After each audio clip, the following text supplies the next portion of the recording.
Hey, welcome back to another edition of Everything Football 62. I'm your host, Jonathan Big Tex Johnson, aka Uncle Tex, aka Professor Tex.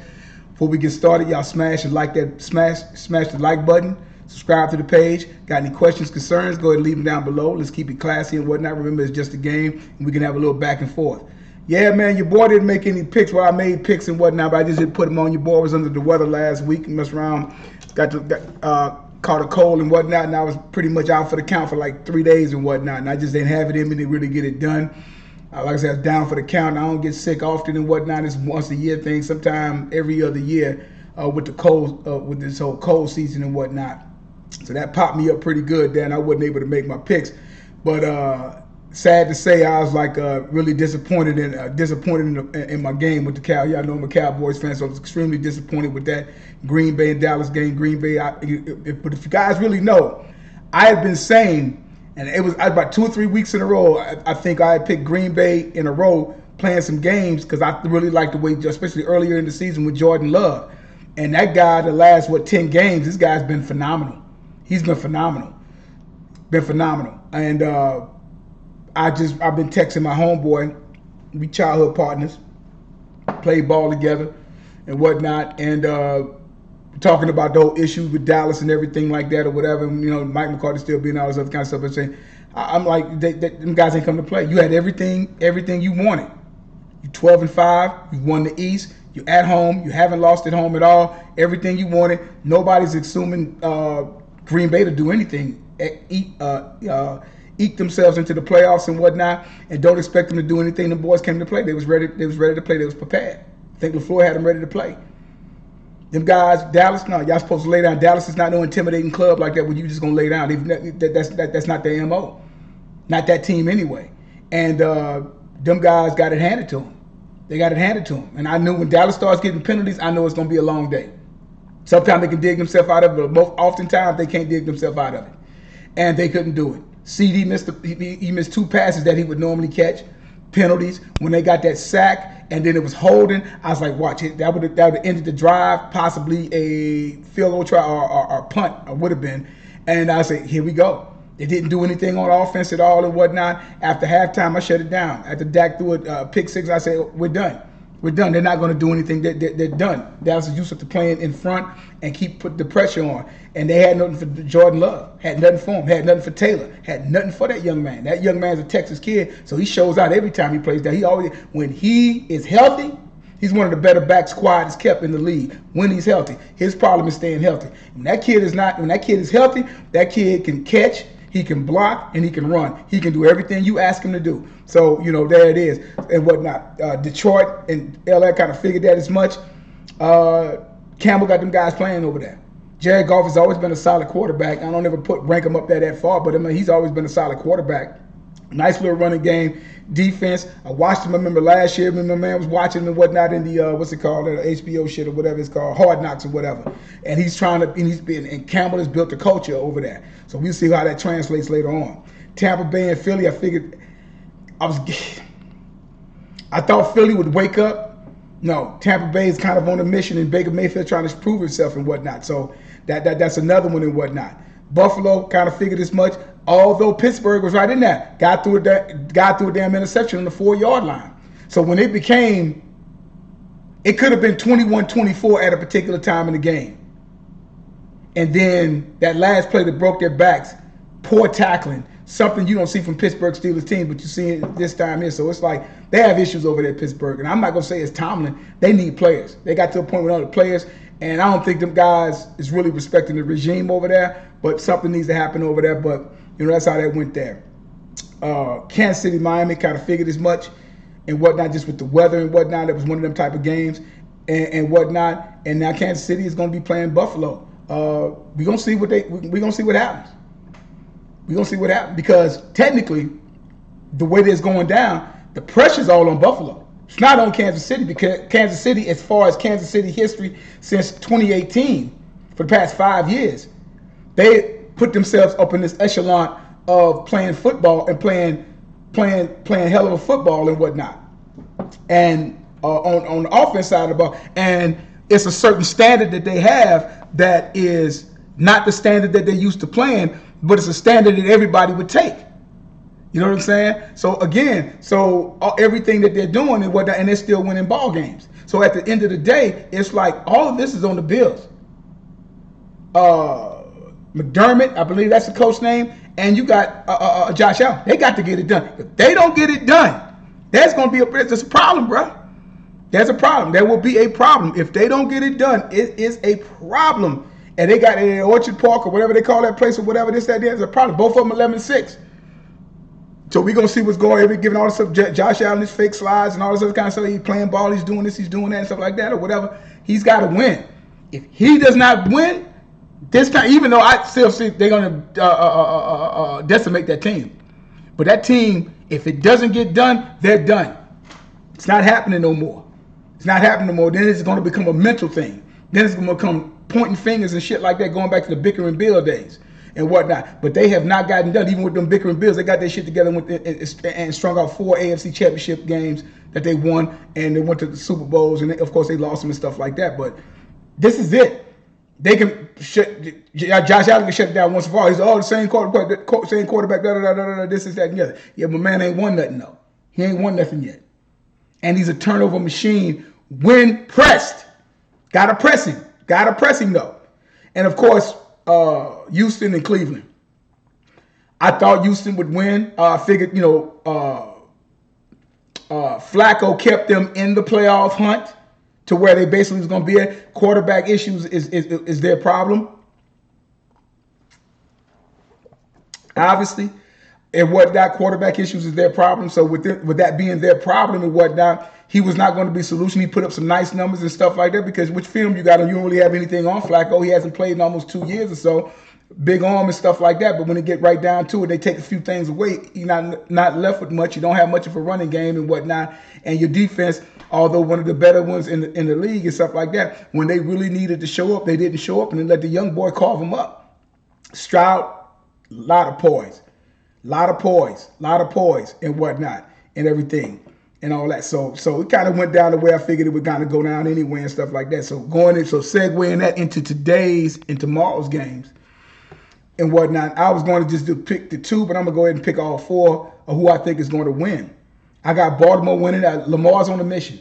I think that team is on a mission. I think they got the right people. They got Cook in there. They got rid of Gordon, the fumble machine, got rid of him to bring in Cook. I think Cook will be nice addition. He can catch the ball out the backfield. He's always been a good back. He's had a couple of hell of a years in the league and stuff like that. Just obviously him and the Vikings over there, they just something was going on, just didn't really get along or whatever issues was going on over there. They let him go and whatnot. And he went to the Jets, which I didn't think that was a good call going to the Jets. But Cap want to play ball. He want to play ball, but I think he can come do his thing and stuff like that. His resume pretty much speaks for itself. That defense goes to the next level. If they put pressure on Stroud, it's over with. If they make a long day for him, it's over with. They got to punch them receivers in the mouth. And I think they're going to bring everything to the table because this is it right here. This is it. And you got number 4, the young kid. You got the young kid there going on and stuff like that. You got OBJ and whatnot. My man Flowers and whatnot. And you got OBJ. That tight end is backed up. Andrews is not going to come. Andrews is not going to come back. But that dude, I think is likely or whatever. He's played some really good ball as a nice backup, as a nice thing, replacing old boy and stuff, Andrews and stuff like that. So I think they're going to be fine and whatnot. I just think they're going to make it rough for him and everything and whatnot. So Tampa Bay and Detroit, this is going to be a good one here. Detroit,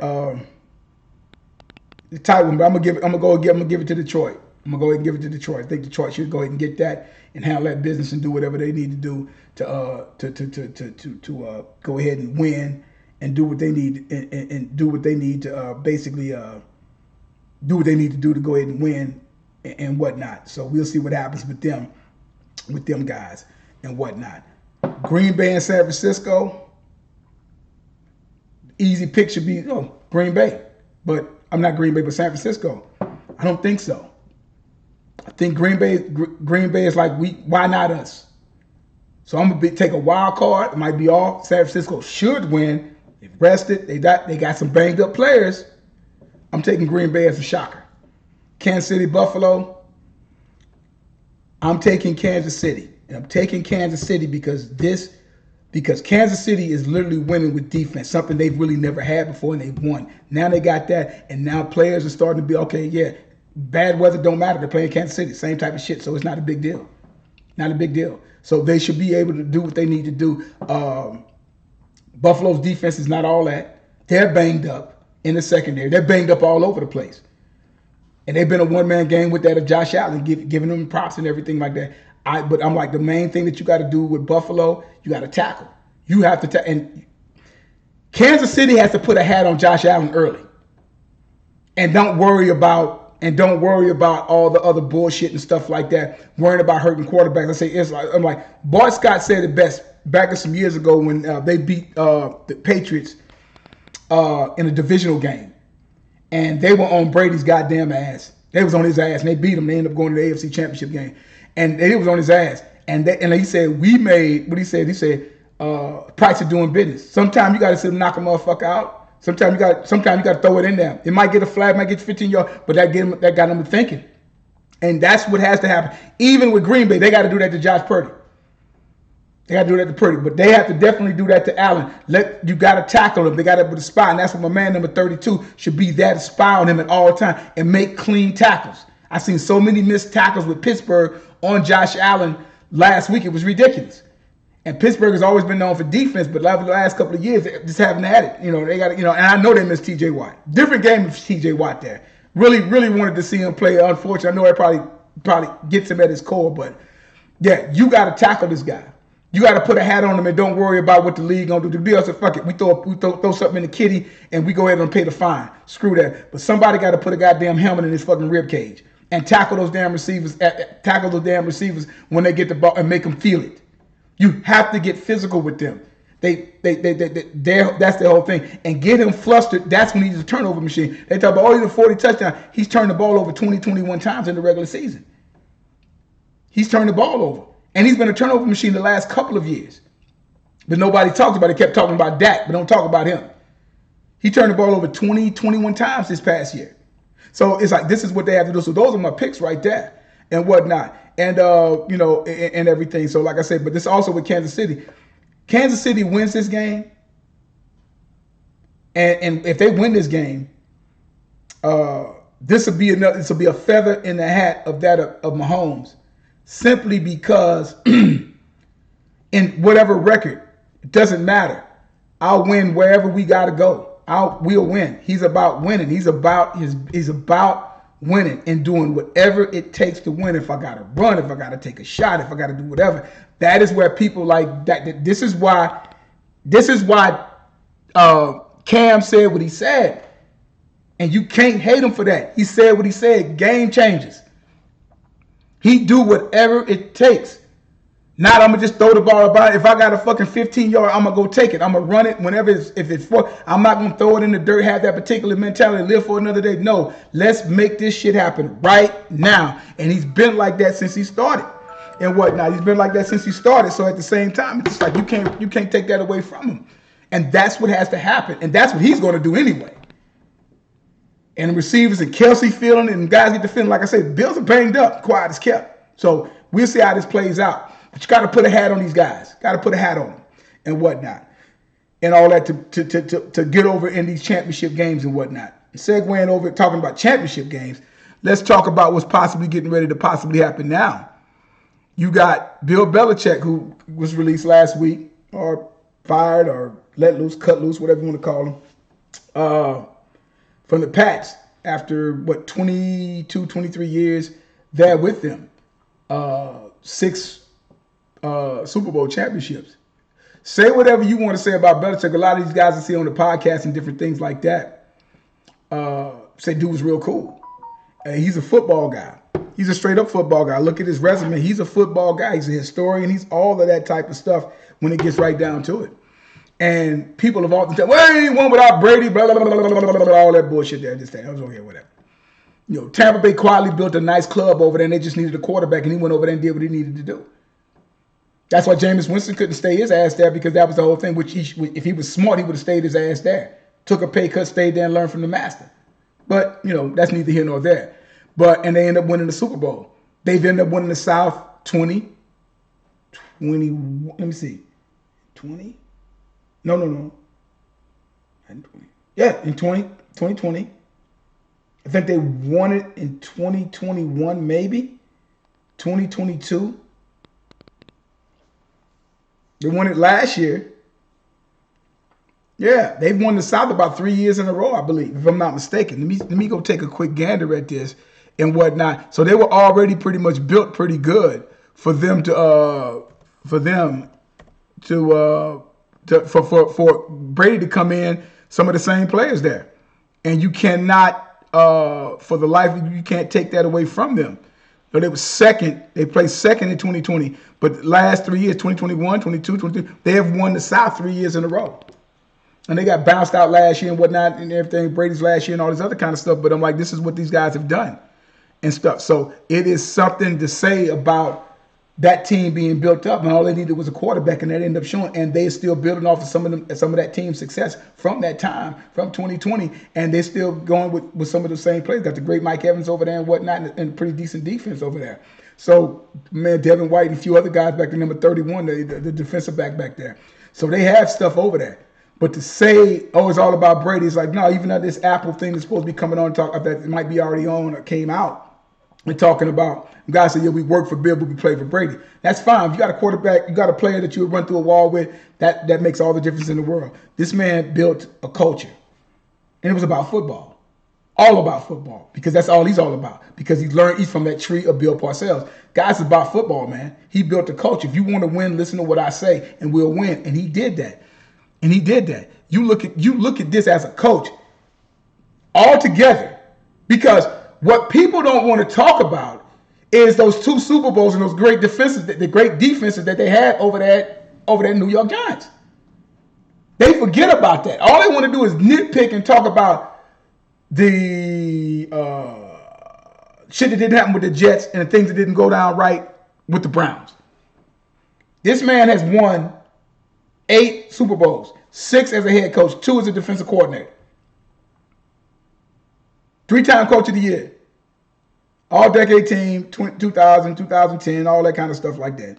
100th anniversary team, England's 2000 team, 50th anniversary team, 2010 team, all-dynasty team. 302 and 65. 31 and 13, which is 647% winning percentage. 31 and 13 in the playoffs. 705. Career 333, 178, 652. Say this guy is not, players make I got that. Yeah, you'll never hear me say anything different. But you gotta have somebody controlling the inmates, man. And this is what we're going to do, and this is how it's going to be done. Look at that. Look at that. How many times in that time frame they won the East? 1, 2, 3, 4, 5, 6, 7, 8, 9, 10, 11, 12, 13, 14, 15, 16, 17. 17 times they won the East in a 20-some year span? The Super Bowl speaks for themselves. 6. And all the Super Bowls were close. Could have easily possibly have been 8. But he won. They would say, there is no, you can hate all you want, talk all that shit, cheat gate, this, that, deflate gate, and all that kind of, whatever. Everybody got a story to fucking tell. At the end of the day, it's not been too many that did as great as Belichick. Matter of fact, very few. And I think I did a show on this before. You can go dig them up. You dig up Paul Brown. You can dig up George Halas. You can go dig up all them guys, Lombardi. You can dig up all them guys and talk all that shit and this, that, and the other. He was a combination of every last one of them guys. Because he's a historian of the game.